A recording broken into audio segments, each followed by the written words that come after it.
హైదరాబాద్లో 30 కోట్లతో వృద్ధాశ్రమాన్ని కట్టించారట junior NTR. Young tiger NTR ఎప్పటి నుంచో సేవా కార్యక్రమాలు చేస్తూ ఉంటారు. ఎన్టీఆర్కి అలా సేవా కార్యక్రమాలు చేయడం ఎప్పటి నుంచో తెలుసు. కానీ మరి తన మీద బయటకి రావడం మాత్రం ఇష్టం ఉండదు. తన పిఆర్ టీమ్ని ఈ విషయంలో చాలా జాగ్రత్తలు తీసుకునేలా ఆయన చేస్తూ ఉంటారు.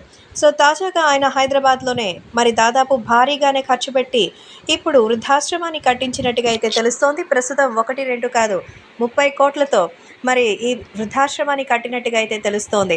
సో దీంట్లో వాళ్ళకి మంచిగా ఫుడ్, అలాగే హాస్పిటాలిటీ, ఇవన్నీ కూడా సేవలు అందేలా జాగ్రత్తలు తీసుకుంటున్నట్టుగా అయితే తెలుస్తోంది. జూనియర్ ఎన్టీఆర్ చేసిన ఈ పనికి మరి ఆ వృద్ధులు చేతులెత్తి దండం పెడుతున్నారు. ఎంతో అద్భుతంగా వాళ్ళకి సంబంధించిన చాలా విషయాల్లో జాగ్రత్తలు తీసుకుంటూ అటు వాళ్ళ ఆరోగ్యానికి, అలాగే వాళ్ళకి సంబంధించిన ప్రతి విషయంలోనూ దగ్గరుండి చూసుకుంటున్న నేపథ్యంలో జూనియర్ ఎన్టీఆర్ చేసిన ఈ పనికి అందరూ ఎంతో మెచ్చుకుంటున్నారు. దీనికోసం ఏడాదికి అయ్యే ఖర్చంతా కూడా ముందుగానే ఇచ్చి ప్రతిసారి వాటికి కావాల్సినటువంటి ఏ నీడ్స్ అయినా తనని సంప్రదించాల్సిందని అధికారులను కూడా నియమించారట. ఎన్టీఆర్ చేసిన ఈ పని చూసి అందరూ చేతులెత్తి మొక్కుతున్నారు. యంగ్ టైగర్ ఎన్టీఆర్ అటు ఇండస్ట్రీలోనే భారీ రెమ్యునరేషన్ తీసుకుంటూ అద్భుతమైన విజయం సాధించడమే కాకుండా ఇలా సేవా కార్యక్రమాల్లో కూడా తనదైనటువంటి పవర్ని చూపిస్తున్నారని ఎన్టీఆర్ అభిమానులు ఎంతో ఆనందంగా అయితే చెప్పుకుంటున్నారు. ప్రస్తుతం దీనికి సంబంధించిన విషయాలు అయితే ఎంతో సంచలనంగా